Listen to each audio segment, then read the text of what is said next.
स्वागत है दोस्तों आप सभी लोगों का आपका अपना यूट्यूब चैनल भाई एग्जाम पॉइंट में। चलिए दोस्तों सभी लोग जो है लिंक शेयर कर दीजिए। गुड इवनिंग सभी दोस्तों को, गुड इवनिंग जी। आप सभी लोग क्लास में जुड़ जाइए फटाफट, और आवाज वगैरह सही है वो भी बता दीजिए जी। आज का क्लास हमारा प्रैक्टिस सेट का रहेगा। इससे पहले जितने क्लासेस कंप्लीट हो चुका है आपके सभी क्लासों का लिंक दोस्तों आप लोगों को डिस्क्रिप्शन में मिल जाएगा। वो आपका प्ले लिस्ट भी बना हुआ है। चलिए क्वेश्चन देखते हैं। आज का हमारा फर्स्ट क्वेश्चन क्या है।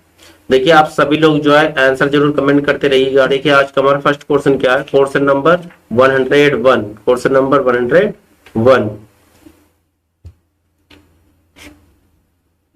मूर्ति पूजा का आरंभ कब से माना जाता है। पूर्व आर्य से, उत्तर वैदिक काल से, मौर्य काल से या कुषाण काल से। बताइए question number 101। Question number first का आंसर बता दीजिए।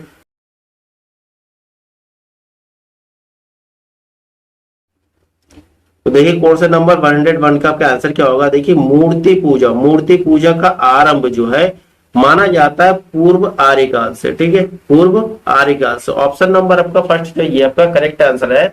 मोहनजोदड़ो से प्राप्त जो मुहर है उस पर अंकित देवता की जो आकृति है तथा अनेक जो पुरास्थलों से प्राप्त मूर्तियों से ये प्रमाणित होता है कि जो मूर्तियों का पूजा का आरंभ जो है पूर्व आर्य काल से ही शुरू हुआ है। पूर्व आर्य काल से ही शुरू हुआ है। चलिए नेक्स्ट क्वेश्चन देखते हैं। नेक्स्ट आपका क्वेश्चन नंबर 102।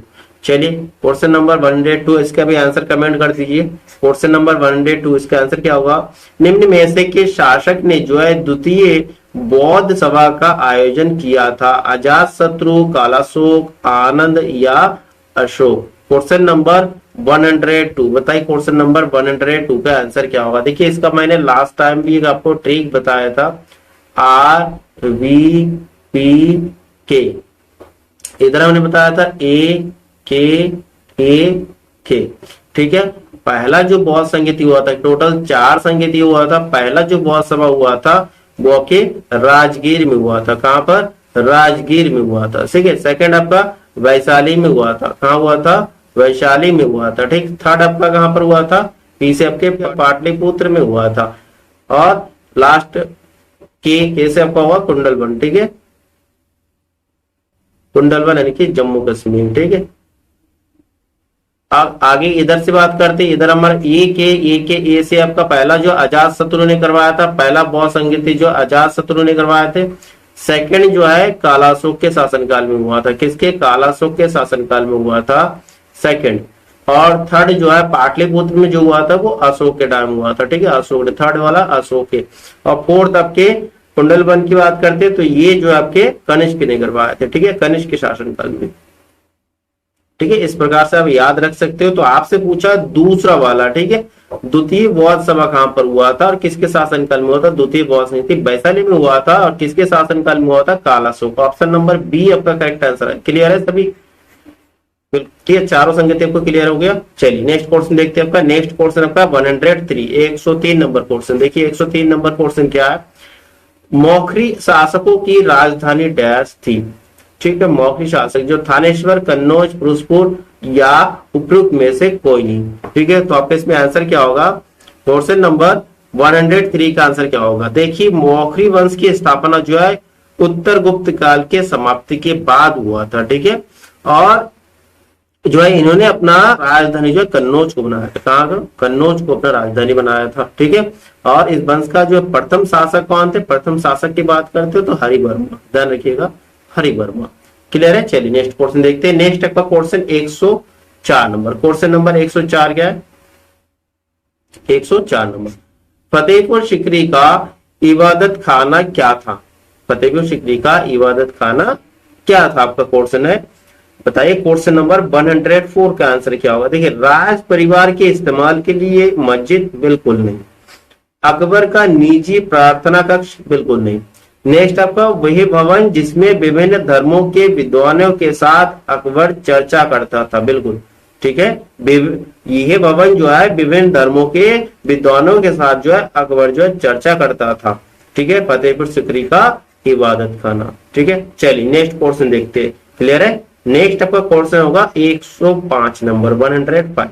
निम्नलिखित में से कौन सा एक मुगल भारत में फसलों से सरोकर रखने वाले शब्द जीन्स ए कामिल जीन्स ए कामिल के सही अर्थ को द्योतित करता है, यानी कि जीन्स ए कामिल का सही अर्थ क्या है? धान की फसल, नकद फसल, या मोटा यानी कि कोर्स फसल, या सूखे क्षेत्र में उगाई जाने वाली फसल। बताइए क्वेश्चन नंबर 105 के आंसर क्या होगा? देखिए मुगल भारत में जो है फसलों से सरोकार रखने वाले शब्द जीन्स ए कमल, इसका अर्थ क्या था? इसका अर्थ नकद फसल। ऑप्शन नंबर बी जो है आपका करेक्ट आंसर है क्वेश्चन नंबर 105 का। क्लियर है? चलिए फिर नेक्स्ट क्वेश्चन देखते हैं। नेक्स्ट आपका क्वेश्चन होगा 106, क्वेश्चन नंबर 106। देखिए 106 का आंसर क्या होगा? मोडी लिपि का प्रयोग किसके विलेखों में किया जाता है? ठीक है, मोडी लिपि का जो प्रयोग किसके विलेखों में किया जाता था?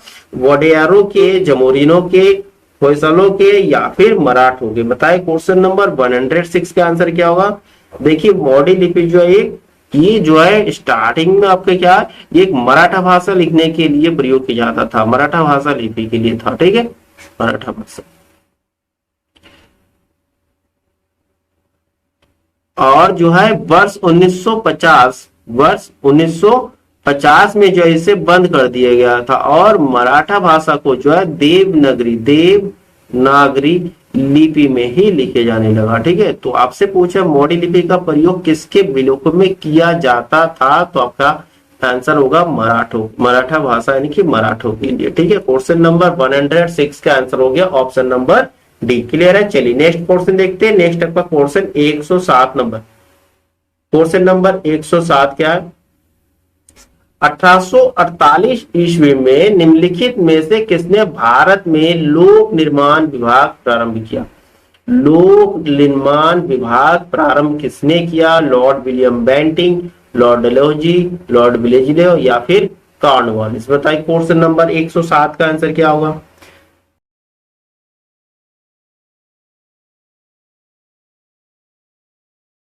देखिए वर्ष 1854 में लॉर्ड डलहौजी ने पहली बार स्वतंत्र विभाग के रूप में सार्वजनिक निर्माण विभाग की स्थापना किया था, जिसे लोक निर्माण विभाग कहा जाता। तो आपका आंसर होगा ऑप्शन नंबर बी।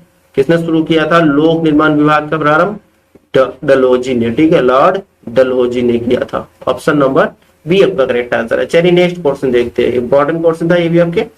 नेक्स्ट आपका क्वेश्चन होगा 108, क्वेश्चन नंबर 108। बंगाल के तीभागा किसान आंदोलन, तीभागा जो एक किसान आंदोलन थी, इसकी मांग क्या थी? आपसे पूछा इसकी मांग क्या थी? Question number 108। जमींदारों के हिस्सेदारों को फसल के आधे भाग से कम करके 1/3 करना, या भूमि का वास्तविक खेतियार होने के नाते भू स्वामित्व कृषकों को प्रदान करना, या जमींदार प्रथा का उन्मूलन तथा कृषि दासता का अंत करना, या कृषकों के समस्त ऋण को रद्द करना। ठीक है, तीभागा, बंगाल का तीभागा आंदोलन जो था, जमींदारों को हिस्से जो है फसल के आधे भाग से कम 1/3 करने के मांग रखा गया था। 1/3 मतलब 1/3 जमींदार को और 2/3 किसान का हिस्सा होगा, ये मांग रखा गया था। ठीक है, चलिए नेक्स्ट क्वेश्चन देखते हैं। नेक्स्ट आपका क्वेश्चन 109 नंबर। क्वेश्चन नंबर 109 देखिए क्या है? बाल विवाह प्रथा को नियंत्रित करने हेतु 1872 के सिविल मैरिज एक्ट ने लड़कियों की विवाह की न्यूनतम उम्र निर्धारित किया। 14 वर्ष, 18 वर्ष, 16 वर्ष, या इनमें से कोई नहीं। देखिए 1872 की बात करें, 1872 में जो है बाल विवाह प्रथा को नियंत्रित करने के लिए 1872 में जो एक्ट लाया गया था, जिसे मैरिज एक्ट 1872 कहा जाता है। मैरिज एक्ट 1872 कहा जाता है। ठीक है, इसके तहत जो है लड़कियों की विवाह की न्यूनतम आयु जो 14 वर्ष रखा था। कितना वर्ष? 14 वर्ष। ठीक है, न्यूनतम आयु 14 वर्ष रखा था, और लड़कों की विवाह की न्यूनतम आयु 18 वर्ष रखा था। ठीक है, लड़कों की 18 वर्ष। तो आपसे इसमें लड़की के पूछे तो 14 वर्ष। ठीक है, 1872 की बात है।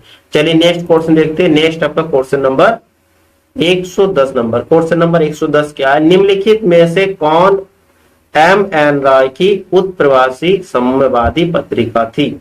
किसान सभा, दावरकर, बैगार्ड, या अनुशीलन? तो इसका आंसर क्या होगा? इसमें पूछा आपके कौन M.N. रॉय की उत्प्रवासी सामयिका पत्रिका? M.N. रॉय की पत्रिका कौन सा था, बैगार्ड। ऑप्शन नंबर सी आपका करेक्ट आंसर होगा, ऑप्शन नंबर सी जो है ये आपका करेक्ट आंसर होगा। चलिए नेक्स्ट क्वेश्चन देखते हैं।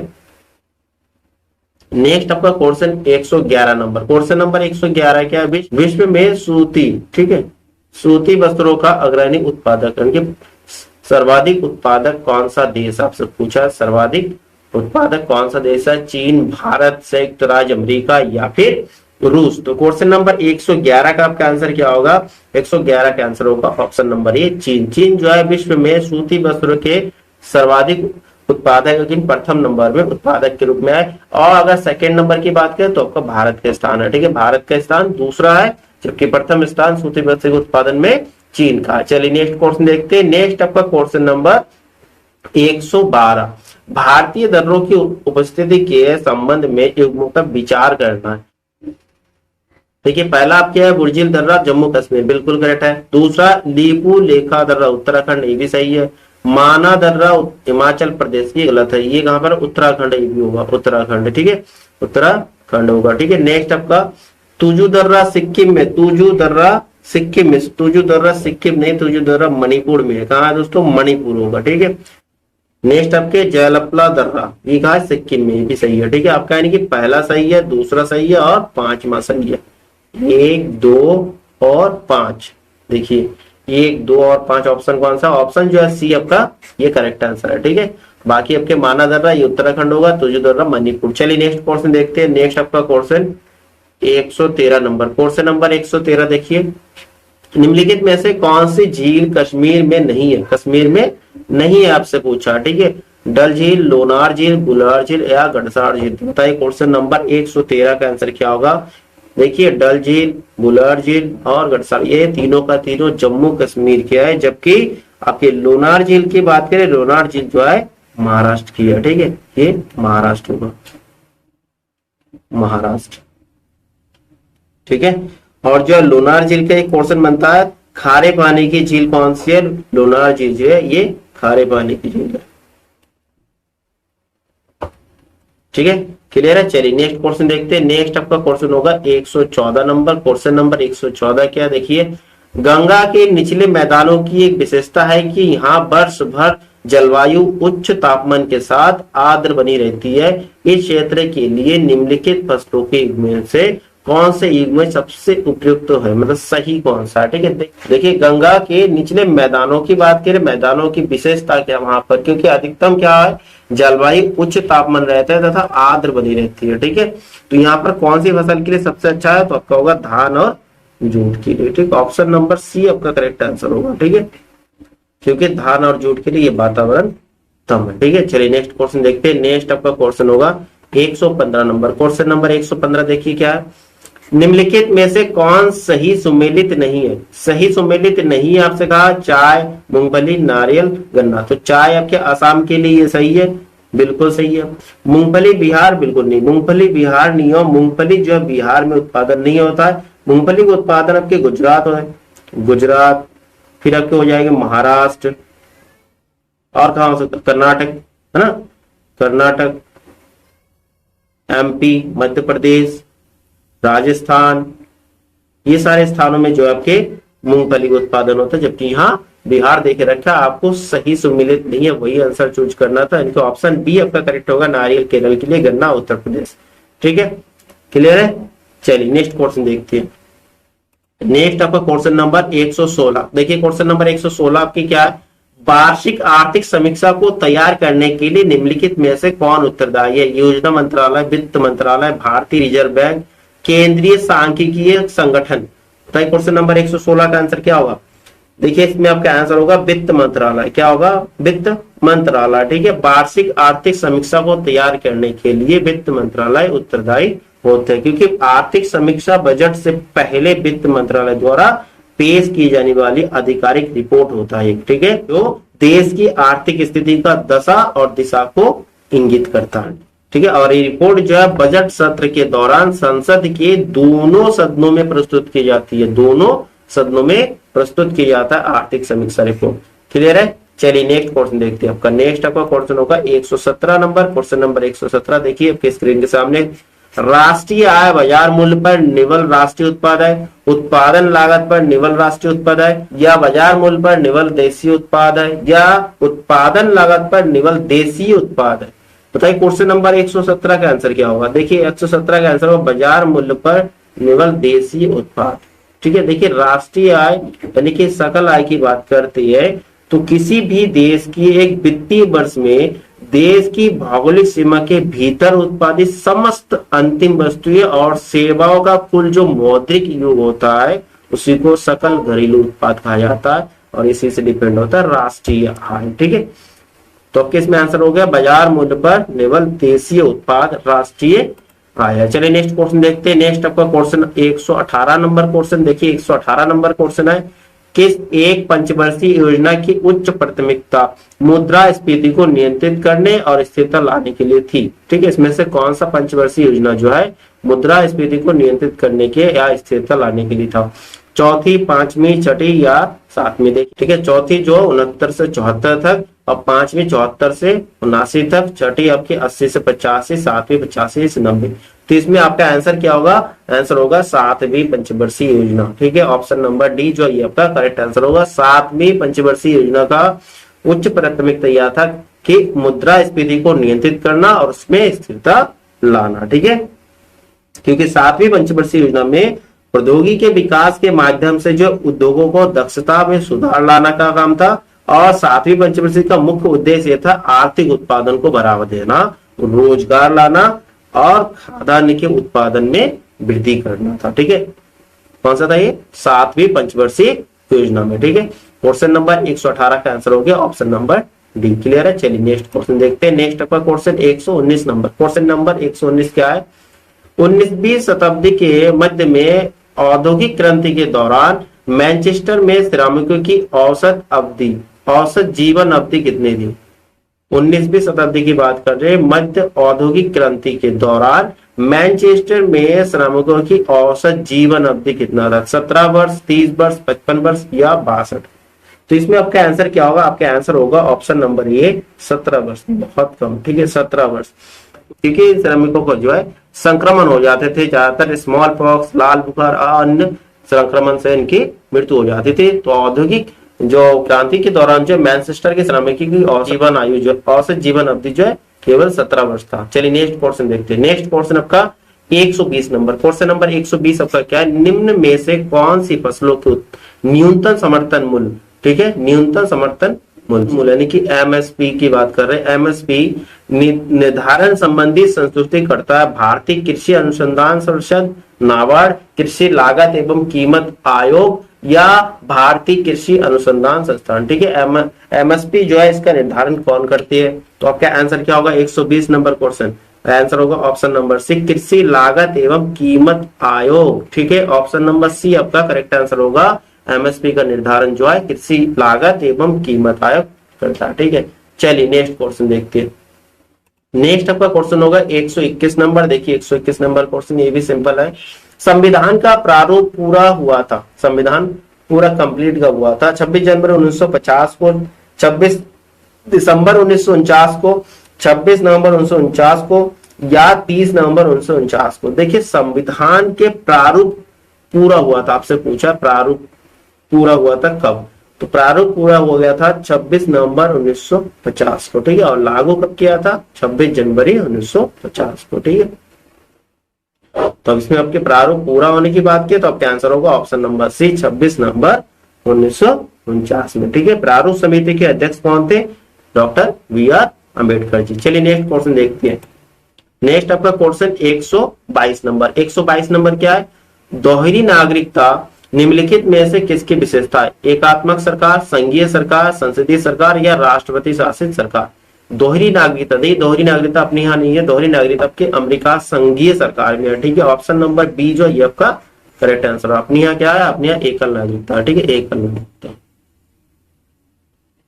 भारत में एकल नागरिकता। चलिए नेक्स्ट क्वेश्चन देखते हैं। नेक्स्ट आपका क्वेश्चन होगा 123 नंबर। क्वेश्चन नंबर 123 क्या, निम्नलिखित में से कौन सा मूल अधिकार केवल भारत के नागरिकों के लिए, इसमें से कौन सा मूल अधिकार ऐसा है जो केवल भारत के नागरिकों के लिए है जीवन और स्वतंत्रता का अधिकार, धर्म की स्वतंत्रता का अधिकार, समानता के अधिकार, अभिव्यक्ति का अधिकार। देखिए मूल अधिकार जो है, भारत के बाहर विदेशी लोगों का भी कुछ अधिकार है, ठीक है, मूल अधिकार में, लेकिन केवल भारत के नागरिकों का जो मूल अधिकार उसमें से देखिए जीवन की स्वतंत्रता का अधिकार, ये आपके भारत के भी और विदेशी होगा उनको भी है, धर्म की स्वतंत्रता उनको भी है, समानता के अधिकार ये समान हुआ, ठीक है। लेकिन अभिव्यक्ति के अधिकार जो है केवल भारत के नागरिकों को दिया जाता, अभिव्यक्ति का अधिकार, ठीक है।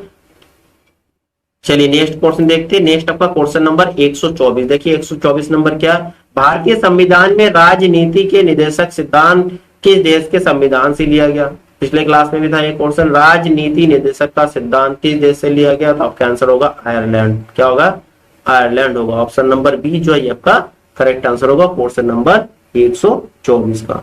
चलिए नेक्स्ट क्वेश्चन देखते हैं। नेक्स्ट आपका क्वेश्चन 125 नंबर, क्वेश्चन नंबर 125, भारतीय संघ में नए राज्य की स्वीकृति कौन देता है, ठीक है। भारतीय संघ में जो है नए राज्य की स्वीकृति कौन देता है, राष्ट्रपति, उच्चतम न्यायालय, प्रधानमंत्री या संसद। चलिए बताइए क्वेश्चन नंबर 125 का आंसर क्या होगा। देखिए भारतीय संघ में नए राज्य की जो स्वीकृति संसद द्वारा होता है, ठीक है। ऑप्शन नंबर डी आपका करेक्ट आंसर होगा। ऑप्शन नंबर डी आपका करेक्ट आंसर। संसद जो है अनुच्छेद आपका 3 के अंतर्गत जो है विधि द्वारा किसी भी राज्य में से उसका राज्य क्षेत्र अलग करके नए राज्य का निर्माण कर सकती है, ठीक है। संसद को यह अधिकार दिया था, ठीक है। और राज्य के किसी भी सीमा का नाम का परिवर्तन ये भी कर सकते हैं, ठीक है। क्वेश्चन नंबर 125 का आपका आंसर होगा ऑप्शन नंबर डी, संसद, ठीक है, नए राज्य के स्वीकृति दे सकते हैं। चलिए नेक्स्ट क्वेश्चन देखते हैं। नेक्स्ट क्वेश्चन आपका 126 नंबर, आदर्श वोल्ट मीटर की प्रतिरोधकता कितनी होती है। आदर्श वोल्ट मीटर की प्रतिरोधकता कितनी होती है, शून्य, असीमित, उच्च या निम्न। क्वेश्चन नंबर 126 का आंसर क्या होगा, सिंपल सी असीमित होगा। आदर्श वोल्ट मीटर की बात कर रही है, ठीक है। तो इसकी अगर रेजिस्टेंस की बात करें तो असीमित, ठीक है, प्रतिरोधकता असीमित होती है आदर्श आदर्श वोल्ट मीटर की। क्वेश्चन नंबर 126 का आंसर हो गया ऑप्शन नंबर बी। क्लियर है। चलिए नेक्स्ट क्वेश्चन देखते हैं। नेक्स्ट आपका क्वेश्चन 127 नंबर क्वेश्चन। देखिए 127 नंबर क्या क्या है, नाभिकीय बल है, लघु परासी प्रतिकर्षी बल, लघु परासी आकर्षण बल, दीर्घ परासी प्रतिकर्षी बल, दीर्घ परासी आकर्षण बल। 127 नंबर क्वेश्चन, नाभिकीय बल। बताइए क्वेश्चन नंबर 127 का आंसर क्या हो। देखिए नाभिकीय बल जो है लघु परासी आकर्षण बल हो, ठीक है। ऑप्शन नंबर बी जो है ये आपका करेक्ट आंसर है, ऑप्शन नंबर बी। चलिए नेक्स्ट क्वेश्चन देखते हैं। नेक्स्ट आपका क्वेश्चन नंबर 128। क्वेश्चन नंबर 128 क्या है, निम्नलिखित में से किसको कोशिका का पावर प्लांट भी कहा जाता है। कोशिका का पावर प्लांट भी कहा जाता है। गोल्जी का है, माइटोकॉन्ड्रिया, राइबोसोम या लाइसोसोम। सिंपल सा क्वेश्चन है, कोशिका का पावर हाउस किसको कहा जाता है, माइटोकॉन्ड्रिया, ठीक है, माइटोकॉन्ड्रिया को कहा जाता है, ठीक है। क्वेश्चन नंबर 128 का आंसर हो गया ऑप्शन नंबर बी, ठीक है। माइटोकॉन्ड्रिया की खोज जो है 1886 में किसने किया था, अल्टमान ने किया था, ठीक है, ये भी ध्यान रखिएगा।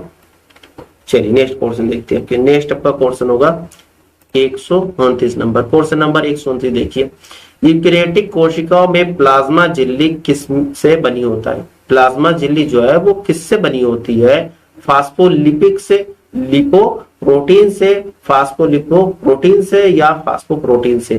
तो क्वेश्चन नंबर 129 का आंसर क्या होगा, तो इसमें आपका आंसर क्या होगा। देखिए यूकैरियोटिक कोशिका की प्लाज्मा झिल्ली की बात किएगा तो यूकैरियोटिक प्लाज्मा झिल्ली जो है किससे बना होता है, फास्फोलिपिड से बना होता है, ठीक है, फास्फोलिपिड से बना होता है। और अगर प्रोकैरियोटिक कोशिका की बात करते हैं तो प्रोकैरियोटिक कोशिका जो है इसकी प्लाज्मा झिल्ली जो है लिपिड तथा कार्बोहाइड्रेट से बनी होता है, लिपिड तथा कार्बोहाइड्रेट से बनी होता है, ठीक है। क्वेश्चन नंबर 129 का आंसर क्लियर हो गया। चलिए नेक्स्ट क्वेश्चन देखते हैं। नेक्स्ट आपका क्वेश्चन 130 नंबर। देखिए क्वेश्चन नंबर 130 आपके क्या है, जीवाणु कोशिका में सूत्र कणिका की संख्या कितनी होती है, 1, 2, अनेक या शून्य। तो इसमें आपके क्या होगा, जीवाणु कोशिका में सूत्र कणिका जो है कितने होता है, सूत्र कणिका क्या होता है, अनुपस्थित होता है, 0 होता है, तो आपके इसमें क्या होगा, शून्य, ठीक है। ऑप्शन नंबर डी जो आपके ये करेक्ट आंसर होगा कि अनुपस्थित होता है जीवाणु कोशिका में सूत्र कणिका की संख्या। चलिए नेक्स्ट क्वेश्चन देखते हैं। नेक्स्ट आपका क्वेश्चन होगा 138 नंबर। क्वेश्चन नंबर 138 क्या है? उत्तर प्रदेश में नागरिक उड्डयन, ठीक है, प्रशिक्षण केंद्र कहां पर स्थित है? लखनऊ में, झांसी में, कानपुर में या फिर इलाहाबाद में? बताइए क्वेश्चन नंबर 138 का आंसर क्या होगा आपके? 138। तो क्वेश्चन नंबर 138 का आंसर क्या होगा? उत्तर प्रदेश में नागरिक उड्डयन प्रशिक्षण केंद्र कहाँ है? इलाहाबाद में। ऑप्शन नंबर डी जो है ये आपका करेक्ट आंसर होगा, ऑप्शन नंबर डी इलाहाबाद में। चलिए नेक्स्ट क्वेश्चन देखते हैं। नेक्स्ट आपका क्वेश्चन 139 नंबर। 139 नंबर क्वेश्चन क्या है? भातखंड संगीत संस्थान लखनऊ डीम्ड विश्वविद्यालय बना है 2004 में, 1998 में, 2001 में या फिर 2003 में? तो इसमें आपका आंसर क्या होगा? आंसर होगा 2001 में। 2001 आपका आंसर होगा, ऑप्शन नंबर सी। चलिए नेक्स्ट क्वेश्चन देखते हैं। नेक्स्ट आपका क्वेश्चन है 140 नंबर। देखिए, रिहांद बांध है, रिहांद बांध परियोजना से किन राज्यों की सिंचाई होती है? उत्तर प्रदेश और बिहार, उड़ीसा और पश्चिम बंगाल, गुजरात और महाराष्ट्र, केरल और कर्नाटक। देखिए, रिहांद बांध परियोजना से जो सिंचाई की बात है कहां पर? उत्तर प्रदेश और बिहार के लिए होगा, ठीक है। ऑप्शन नंबर फर्स्ट जो ये आपका करेक्ट आंसर होगा, रिहांद बांध की सिंचाई जो है रिहांद बांध परियोजना से उत्तर प्रदेश और बिहार की सिंचाई होती है। नेक्स्ट क्वेश्चन आपका 141 में 141 क्या है? वर्तमान आंकड़ों के अनुसार प्रदेश के शुद्ध सिंचित क्षेत्र, ठीक है, क्षेत्र में लघु सिंचाई साधनों का योगदान है कितने प्रतिशत? 37.90%, 67.90, 17.90, 77.90%। बताइए क्वेश्चन नंबर 141 का आंसर क्या होगा आपको? क्वेश्चन नंबर 141 कितने प्रतिशत है? आपका आंसर होगा 77.90% है, ठीक है, लघु सिंचाई साधनों का योगदान। चलिए नेक्स्ट क्वेश्चन देखते हैं। नेक्स्ट क्वेश्चन होगा आपके 142 नंबर। 142 नंबर क्या है? उत्तर प्रदेश में मत्स्य पालन का शुभारंभ कब हुआ? मत्स्य पालन का शुभारंभ कब हुआ? 1955 में, 44 में, 1942 में, 1947 में? तो बताइए क्वेश्चन नंबर 142 का आंसर क्या होगा? आपका आंसर होगा ऑप्शन नंबर बी, 1944 में मत्स्य पालन का शुभारंभ हुआ उत्तर प्रदेश में। चलिए नेक्स्ट क्वेश्चन देखते हैं। नेक्स्ट आपका क्वेश्चन 143 नंबर। केंद्रीय प्रसंस्करण इकाई सीपीयू के काम, सीपीयू सेंट्रल प्रोसेसिंग यूनिट का काम क्या है? अंक गणितीय परिकलन, दो राशियों के मानों की तुलना, कृत्रिम स्मृति इनकी मेमोरी में वांछित डेटा की खोज करना या इनमें से कोई नहीं? तो आपका 143 का आंसर क्या होगा? 143 का देखिए सीपीयू का प्रोसेसिंग यूनिट है ना, ये अंक गणितीय परिकल्पना नहीं होगा, ठीक है। दो राशियों की तुलना करना नहीं, कृत्रिम स्मृति इनकी मेमोरी में वांछित डेटा क्या खोज करना नहीं, प्रोसेस का काम होता है, ठीक है। तो इनमें से कोई नहीं होगा, आपका आंसर ऑप्शन नंबर डी होगा। चलिए नेक्स्ट क्वेश्चन देखते हैं। नेक्स्ट आपका क्वेश्चन 144 नंबर। Question number 144। देखिए, कंप्यूटर द्वारा किया गया या बुनियादी कार्य, बेसिक ऑपरेशन क्या है? आंकिक कार्य इनके अर्थमेटिक ऑपरेशन, तार्किक कार्य इनके लॉजिकल ऑपरेशन, डेटा संग्रह करना इनके डेटा स्टोरेज करना, ये सभी, ठीक है, कंप्यूटर द्वारा किया गया बुनियादी कार्य पूछा, सिंपल से ये सभी होगा। ऑप्शन नंबर डी आपका करेक्ट आंसर होगा 144 का। चलिए नेक्स्ट क्वेश्चन देखते हैं। नेक्स्ट आपका क्वेश्चन 145 नंबर। कंप्यूटर क्या है? इलेक्ट्रॉनिक मशीन, पावर मशीन, मानव मशीन, विद्युत मशीन? ये आपका सिंपल सा आंसर है इलेक्ट्रॉनिक मशीन। 145 का आंसर होगा, ऑप्शन नंबर है। चलिए नेक्स्ट क्वेश्चन देखते हैं। नेक्स्ट आपका क्वेश्चन 146 नंबर। अर्थमेटिक ऑपरेशन में क्या है? ये अर्थमेटिक ऑपरेशन में ये जानने के लिए एक डेटा आइटम का दूसरी डेटा आइटम से मिलान किया जाता है कि इसके पहले आइटम दूसरे आइटम से बड़ी है या बराबर है, ठीक है, इनकी तुलना की जाती है, बिल्कुल नहीं, ये गलत होगा। नेक्स्ट आपके डेटा आइटमों को आरोही या अवरोही क्रम में मानक पूर्व निर्धारित क्राइटेरिया के अनुसार सॉर्ट किया जाता है, ये भी नहीं होगा, ठीक है। अर्थमेटिक ऑपरेशन का काम क्या? एंड और तथा नॉट जैसे ऑपरेशन के साथ कंडीशनों का प्रयोग करना, ये भी नहीं, ठीक है। अर्थमेटिक का काम हुआ, सीधी बात है, जोड़ना, घटाना, गुणा करना, भाग करना, ये होगा। ऑप्शन नंबर डी जो है ये आपका करेक्ट आंसर होगा क्वेश्चन नंबर 146 का, ठीक है, अर्थमेटिक ऑपरेशन। चलिए नेक्स्ट क्वेश्चन देखते हैं। नेक्स्ट आपका क्वेश्चन नंबर 147। प्रमुख मेमोरी डैश के समन्वय से कार्य करती है विशेष कार्ड का, रैम का, सीपीयू का, इंटेल का? प्रमुख मेमोरी के समन्वय के कार्य करती है, तो आपका 147 का आंसर क्या होगा? 147 का आंसर होगा ऑप्शन नंबर सी, सीपीयू, है ना। मेमोरी जो है सीपीयू के समन्वय में कार्य करती है। किसके? सीपीयू के समन्वय में कार्य करती है। नेक्स्ट आपका क्वेश्चन देखते हैं। नेक्स्ट आपका क्वेश्चन होगा 148 नंबर। 148 नंबर क्वेश्चन क्या है? National cadet corps day. National cadet corps day कब मनाया जाता है? 21 अक्टूबर, 23 नवंबर, 25 दिसंबर या 31 जनवरी। 148 का आंसर क्या होगा? देखिए नेशनल कैडेट, इसमें आपका आंसर क्या होगा? देखिए नेशनल कैडेट कोर डे जो है 23 जनवरी को प्रतिवर्ष मनाया जाता है। यहाँ 23 जनवरी ऑप्शन नहीं देख रखा, 23 नवंबर नहीं, यहाँ 23 जनवरी कर लीजिए। 23 जनवरी, ठीक है, 23 जनवरी को प्रतिवर्ष मनाया जाता है national cadet corps day. Clear है? चलिए नेक्स्ट क्वेश्चन देखते हैं आपका। नेक्स्ट आपका क्वेश्चन 149 नंबर। 149 नंबर क्वेश्चन क्या है? विश्व गौड़ीय दिवस निम्नलिखित में से किस दिवस को मनाया जाता है? 18 मार्च, 19 मार्च, 20 मार्च या 22 मार्च। तो आपका क्वेश्चन नंबर 149 का आंसर क्या होगा? विश्व गौड़ीय दिवस प्रतिवर्ष जो है 20 मार्च को मनाया जाता है। ऑप्शन नंबर सी आपका इसमें करेक्ट आंसर होगा, ठीक है, 20 मार्च। चलिए नेक्स्ट क्वेश्चन देखते हैं। नेक्स्ट आपका क्वेश्चन नंबर 150 नंबर। राजस्थान में अन्नपूर्णा दूध योजना कब शुरू की गई थी? अन्नपूर्णा दूध योजना कब शुरू की गई थी? आपसे पूछा अन्नपूर्णा दूध योजना कब शुरू की गई थी? 26 जनवरी 2018 को, 30 अप्रैल 2018 को, 2 जुलाई 2018 को, 15 अगस्त 2018 को। इसमें आपका आंसर होगा ऑप्शन नंबर सी, 2 जुलाई 2018 से शुरू किया गया था, ठीक है। इसको तो ये आपके प्रैक्टिस सेट कंप्लीट होता है। तो आप लोग अपना स्कोर शेयर कर दीजिए, आप लोगों का स्कोर क्या बन रहा है, ठीक है। और अगर क्लास अच्छा लगा तो दोस्तों लाइक और शेयर करना ना भूलिए, अपने दोस्तों को शेयर कर दीजिए, ठीक। चलिए फिर नेक्स्ट क्लास में मिलती है आप लोगों से नेक्स्ट प्रैक्टिस सेट के साथ। तब तक के लिए दोस्तों जय हिंद एंड थैंक यू दोस्तों।